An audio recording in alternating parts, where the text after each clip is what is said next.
El ser humano tiene un apego extraordinario a ese mundo que es un mundo familiar y que se llama, de una manera confusa, zona de confort. La zona de confort no necesariamente es cómoda. La zona de confort sencillamente marca un entorno familiar, es decir, algo conocido. Y verdaderamente, aunque el cerebro humano sí está preparado perfectamente para hacer frente a los desafíos, los cambios, la incertidumbre, la volatilidad, la complejidad, todo eso, la mente humana, por una serie de condicionamientos, no está nada a gusto con los cambios. Entonces, nosotros lo que necesitamos es descubrir qué podemos hacer para navegar por esta tormenta con serenidad, con entusiasmo y con confianza. El ser humano ha de entender varias cosas. Primero, que cuando pasa por un momento de incertidumbre, un momento complejo que no puede controlar, eso se experimenta como sufrimiento. No es agradable y tenemos que ser capaces de trascender ese dolor, tenemos que ser capaces de trascender esa dificultad para crecer. Aquí es donde hay que poner en marcha un concepto que se llama resiliencia y nos recuerda un poco ese junco que cuando el viento le empuja se dobla, se pliega, pero no se quiebra.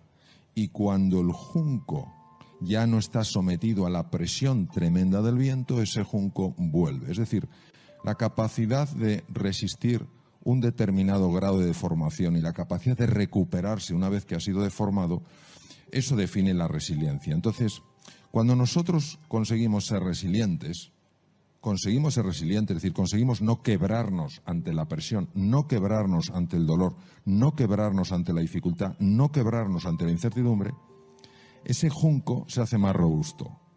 Y a ese junco en el futuro le deformarán mucho menos los acontecimientos exteriores y se recuperará mucho antes. ¿Nosotros cómo podemos ganar en resiliencia en esta situación? Pues nosotros tenemos que tener en cuenta que sea en el trabajo, sea en las relaciones personales con tus seres más queridos, sea con tus clientes, sea contigo mismo, contigo misma.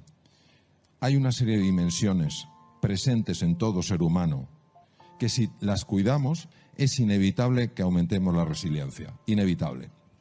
¿Y por qué son 3 dimensiones? Pues porque el ser humano es así, es como si vemos un precioso tapiz y ves que tiene 3 hilos de colores y si tú quitas uno de esos hilos, el tapiz ya no es el mismo. Uno de los colores correspondería a la dimensión física, a nuestra corporalidad, a nuestro cuerpo. La otra dimensión correspondería al aspecto mental, al funcionamiento de nuestra mente. Sabemos perfectamente que en el cuerpo se generan procesos mentales. Por ejemplo, sabemos que en el tubo digestivo hay un cerebro que tiene ni más ni menos que 500 millones de neuronas y que está afectando directamente a los estados de ánimo. También sabemos, por ejemplo, que el corazón tiene aproximadamente 45.000 neuronas y que está mandando simplemente con la frecuencia cardíaca un mensaje al centro del miedo en el cerebro para decir si el entorno es seguro o no. Es decir, no es el cerebro el que informa al corazón, es el corazón el que informa al cerebro. La mente, por tanto, es probablemente un puente entre el mundo de la energía y el mundo de la materialidad, o podríamos decir entre el mundo del espíritu concebido de una manera muy amplia y el mundo de lo material. Bien. Y la tercera dimensión es la dimensión anímica, es decir, es lo que trasciende al ser humano, es el interés por los demás, es el amor a la naturaleza, es por tanto celebrar siempre la diversidad, es no permitir ni que ideas políticas, ni que ideas religiosas, ni que ideas culturales puedan separarnos en lo más profundo que es nuestra humanidad, nuestro anhelo de estar juntos, nuestro anhelo de ayudarnos unos a otros a ser más felices y sufrir menos. Entonces, si nosotros cuidamos estas 3 dimensiones, la dimensión física, la dimensión corporal, la dimensión mental, que obviamente está conectada como ese hilo con los otros hilos del tapiz, y la dimensión anímica, inevitablemente hay un aumento de resiliencia y de esta situación vamos a experimentar como consecuencia de esto un crecimiento. Es decir, después de esta situación traumática, que es la que es y que es dura y es desagradable, experimentaremos un crecimiento. Es decir, en lugar de quebrarnos, de ser un junco que se quiebra o un junco que se queda doblado y no puede volver a su situación de partida, nos convertimos en juncos mucho más flexibles y simultáneamente mucho más robustos. Es decir, pasamos de la consistencia del hierro a la consistencia del acero. El acero no solamente es más sólido que el hierro, sino que es más resiliente que el hierro. ¿Qué aspectos tenemos que cuidar en las tres dimensiones? La dimensión del cuerpo, la dimensión de la mente y la dimensión anímica, la dimensión del alma, entendida en un sentido amplio, como trascendencia, del verbo transcando, ir más allá de uno mismo, de su propio ego, de su propio yo. A nivel corporal hay que hacer varias cosas para cuidar el cuerpo, la dimensión corpórea. La primera cosa es el ejercicio físico. El sedentarismo acaba matando. El ejercicio físico es importante para cuidar el cerebro. Está demostrado que cuando uno hace ejercicio físico, las posibilidades de caer en un proceso de ansiedad o depresión se reducen drásticamente. En segundo lugar, hay que cuidar la nutrición. Todos estamos experimentando estrés. El estrés no es más que la salida de lo familiar. Se activan automáticamente los mecanismos del estrés. Y cuando uno se estresa, se libera cortisol. Y el cortisol lo que quiere es llenar la sangre de azúcar. Entonces nos convertimos en personas ávidas de dulces. Esos dulces que se ingieren en exceso, se sabe que producen inflamación cerebral, que favorece la aparición de ansiedad y depresión. No la queremos, ni la ansiedad ni la depresión, en ningún momento de la vida, y menos en una situación donde tenemos que estar especialmente entusiastas y con un ánimo más elevado. En tercer lugar, el tema del dormir. Vamos a ver. Durante el sueño se activan genes nocturnos que evitan que haya mutaciones cancerígenas. Durante el sueño, el sistema linfático que limpia el cerebro de proteínas anómalas que si se acumulan pueden dar trastornos degenerativos. Hay que acostarse sin estar viendo pantallas que emitan luz azul, porque interferimos la liberación de melatonina, que empieza a liberarse a las 9 de la noche y alcanza su pico entre las 11 y las 3. Si nosotros no cuidamos el descanso y nos dedicamos a estar todo el rato contestando emails, viendo cosas, interferimos el sueño y aumenta los niveles de estrés, favorece la ansiedad y favorece la depresión. Eso en cuanto a la parte física, para no extenderme. Habría otras dimensiones que son la respiración y la postura, pero bueno, las dejo para otra ocasión. La parte mental. Me voy exclusivamente a una cosa. No hay que tolerar que la mente nos lleve al pasado para lamentarnos por lo que hicimos o dejamos de hacer, o que nos proyecte al futuro para preocuparnos por lo que va a suceder y que no vamos a ser capaces de gestionar. Esto es una enfermedad de la mente que se descubrió hace 3.500 años y que está perfectamente reflejado en el Bhagavad Gita. ¿Cómo lo hacemos? Entrenando el músculo de la atención. Las prácticas de la meditación, las prácticas del mindfulness nos ayudan a centrar la atención y a saltar de lo que se llama la red neuronal por defecto a la red ejecutiva central. La red neuronal por defecto es la base de la infelicidad del ser humano y influye directamente en la enfermedad. La red ejecutiva central se activa cuando nos enfocamos en la tarea. Mejora el funcionamiento del sistema inmune, que es precisamente el que nos tiene que defender de los virus. Además, nos hace sentirnos más tranquilos, más confiados y nuestro rendimiento aumenta. Luego, a nivel mental también hay que hacerlo. Y termino con la parte anímica. La parte anímica no tiene sentido si no trascendemos el yo y nos encontramos con el tú. Y nos encontramos para generar el nosotros. Es el momento de la cordialidad. Es el momento de la empatía. Es el momento de la compasión. Si nos queremos encontrar, los ojos son los primeros que transmiten la mirada apreciativa. El tono de voz también. Y hay una energía que ya se puede medir, que emite el propio corazón y que llega a la otra persona. Entonces, si cuidamos esos aspectos, aumentaremos nuestra resiliencia y cuando esta situación pase, ¿qué pasará? Diremos, fue duro, hemos crecido. El ser humano tiene la capacidad de levantarse siempre una vez más de las que se cae. Decía Churchill, todo triunfador fue un fracasado que jamás se dio por vencido. ¿Cómo superar episodios duros? Hay dos formas de ver la vida, como algo completamente azaroso o como algo perfectamente organizado por una inteligencia de otro orden. Para mí, en mi vida personal, considerar y el vivir conectado con una vida que quiere lo mejor para mí me ha ayudado muchísimo a pasar de una forma distinta episodios duros. Entonces, lo que normalmente en el mundo de la pura evolución, lo que se llama el materialismo, que no es la negación de lo material, es que todo se justifica desde la materia, donde el materialismo se queda corto, a mí me parece que la trascendencia nos abre. Para el materialismo puro sería una casualidad, desde la otra dimensión sería una causalidad.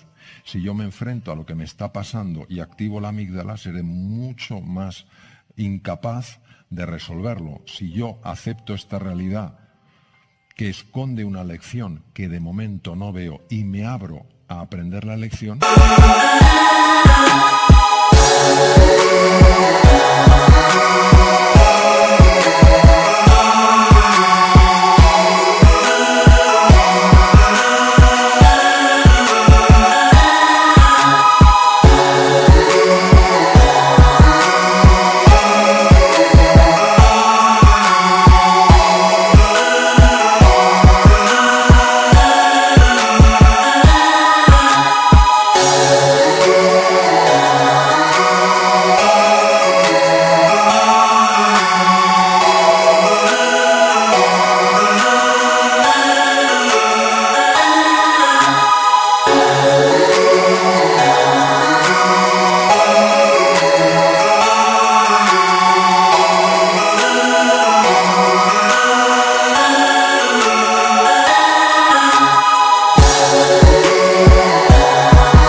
tendré mis zonas anteriores del cerebro plenamente operativas y podré navegar mucho mejor.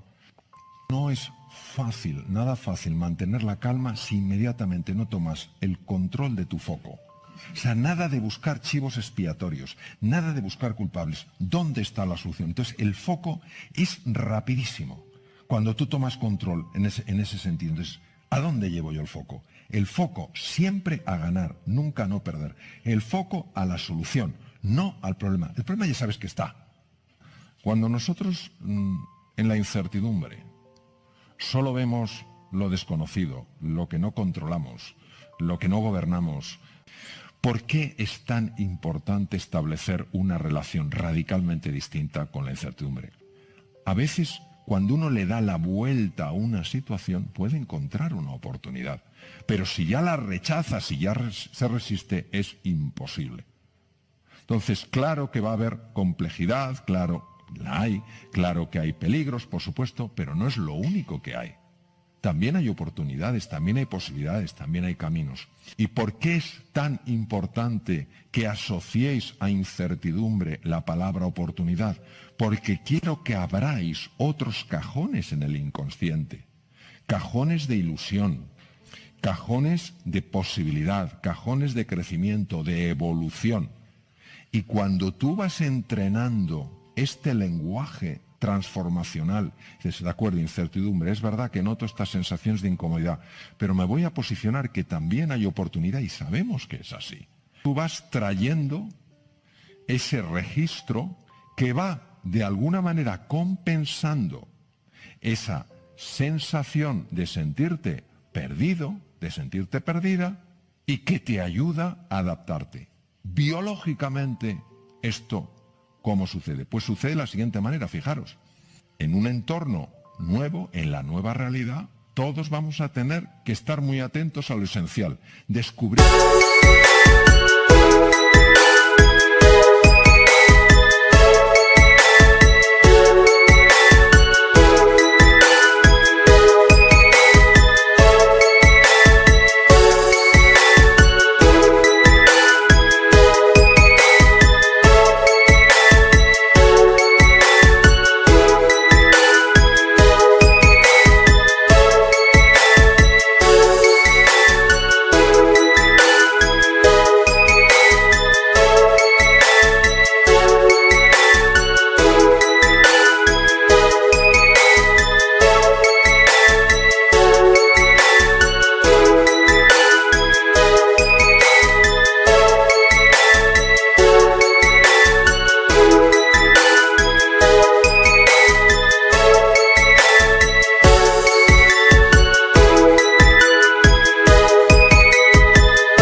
patrones que funcionan. Tengo que ser muy rápido aprendiendo.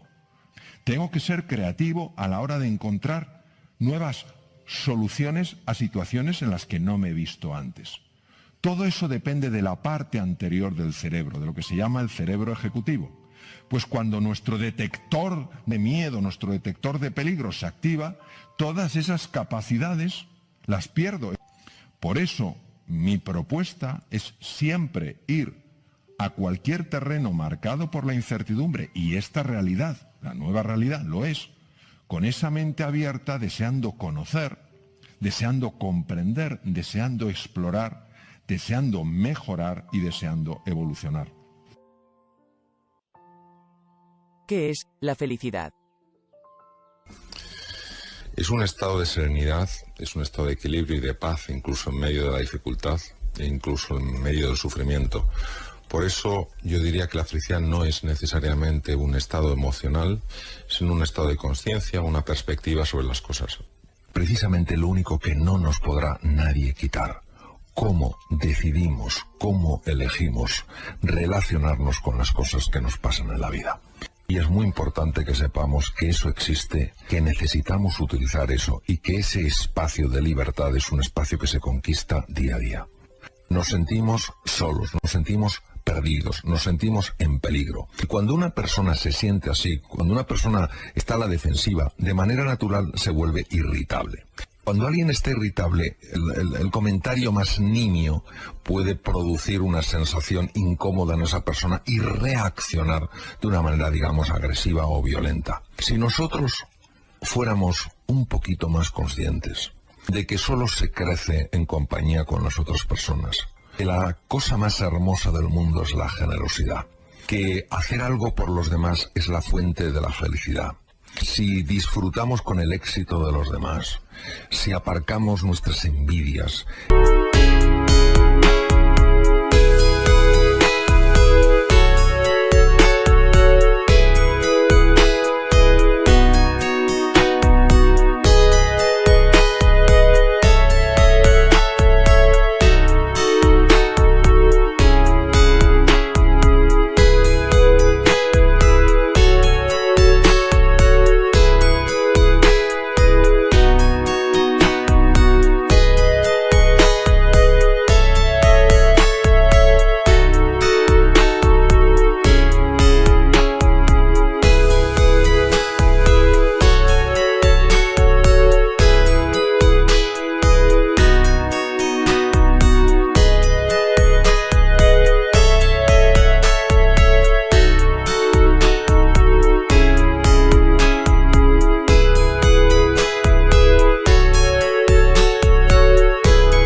Celebramos pues esos pequeños triunfos que otras personas tienen. Si entendemos que no hay enemigos, sino sencillamente maestros que nos ayudan a mejorar en algunas cosas, entonces no nos acercamos al mundo en esta situación tan defensiva, sino en una situación mucho más de explorar, de comprender, de conocer. Y ahí está el origen de toda grandeza.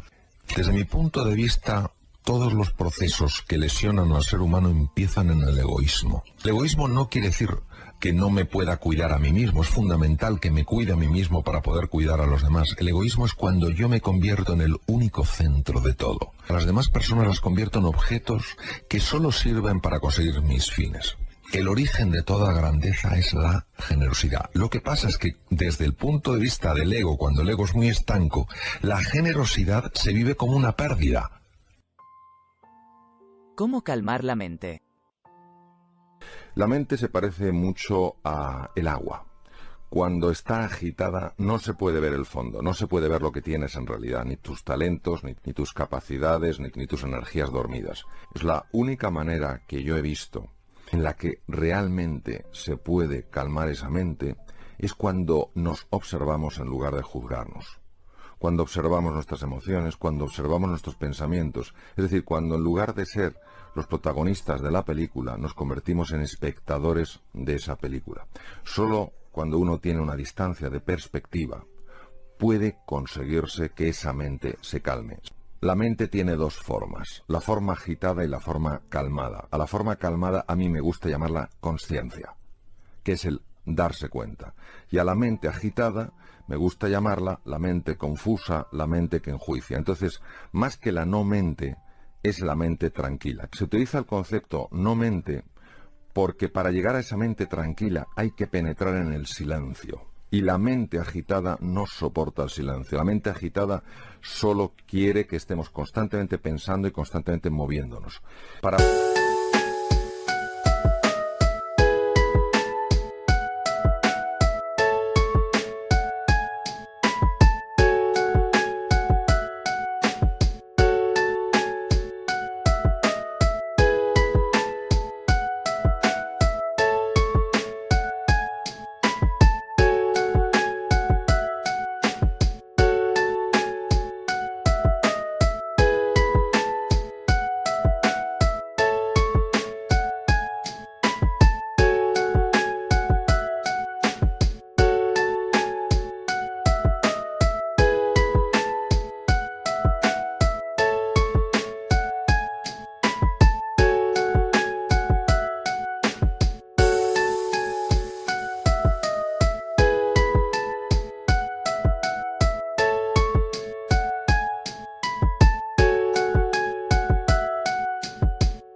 poder sacar partido al inconsciente hay que ser capaz de influir en el inconsciente.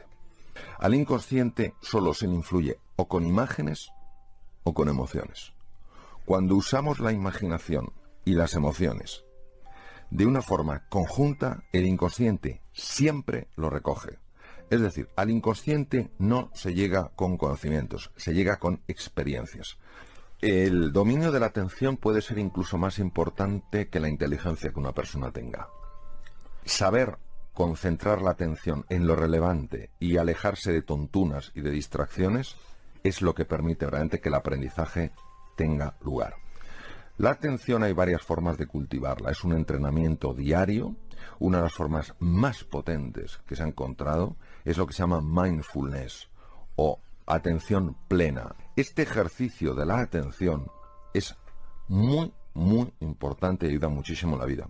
Segundo tema es efectivamente el tema de la nutrición. El cerebro solo puede consumir glucosa y oxígeno. La glucosa hay que dársela al cerebro de una forma continua. Hay que comer entre 5 o 6 veces y fundamentalmente hidratos de carbono que liberen el azúcar de una forma progresiva, no en picos. En tercer lugar, para mantener la atención es esencial dormir de forma constante un mínimo de 7 horas, entre 7 y 8 horas. El ideal son 8.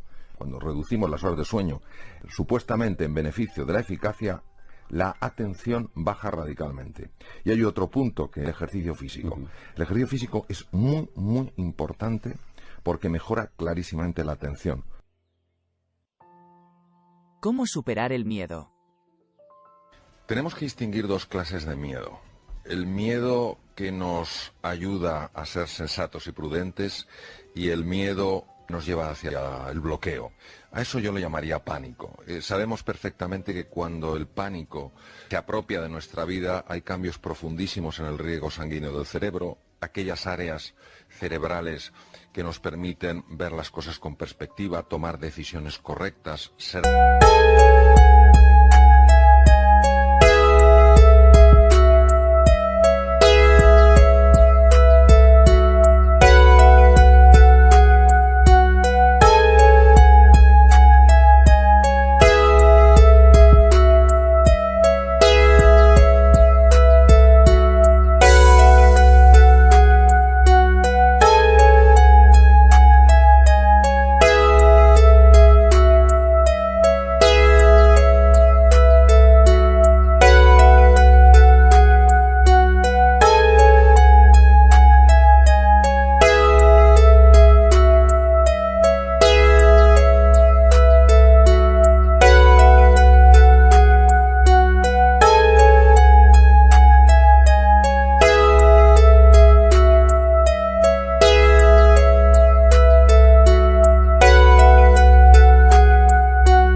objetivos, para buscar una salida eficaz, esas áreas son profundamente bloqueadas. Se sabe perfectamente que hay una zona del cerebro, la zona prefrontal izquierda, que se puede trabajar, que se puede educar, que se puede entrenar y que es capaz de mantener a raya esos núcleos amigdalinos, mantener a raya la amígdala, para que no se dispare de una forma inadecuada o para que no se dispare con demasiada intensidad. La forma de entrenar el área prefrontal izquierda está ya muy definida. Por ejemplo, una de ellas es el organizar tu tiempo. Dedicar los 10 primeros minutos del día a decidir qué va a ser lo prioritario para ti, para no verte luego inmerso en un montón de cosas que te están robando la paz. En segundo lugar, el ejercicio físico. Se sabe que el ejercicio físico tiene la capacidad de modular muchísimo la activación amigdalina para que no se produzca con tanta intensidad. La meditación entendida como un espacio de calma, de silencio, donde sencillamente te encuentras con una sensación de vacío, ausencia de pensamientos y donde existe una conexión muy profunda con tu cuerpo. Todo lo que sea la comunicación con los demás, cuando verdaderamente tienes confianza con otra persona, cuando verdaderamente puedes abrirte a otra persona, no desde la queja, no desde la protesta, sino desde la petición honesta de ayuda, porque todos necesitamos ayuda, se sabe que el área prefrontal izquierda también se activa. También se activa cuando usas muchas más palabras positivas. Es decir, cuando cambias palabras que de entrada nos sumergen en la preocupación, en la angustia, en la desesperanza, utilizas más palabras positivas. Y también se entrena el área prefrontal izquierda cuando te acostumbras a llevar tu atención a lo que hay de bello en la vida, a lo que hay de valioso en la vida, a lo que hay de inspirador en la vida. Claro, esto pide un entrenamiento, una voluntad, un compromiso, pero hay tanto para ganar.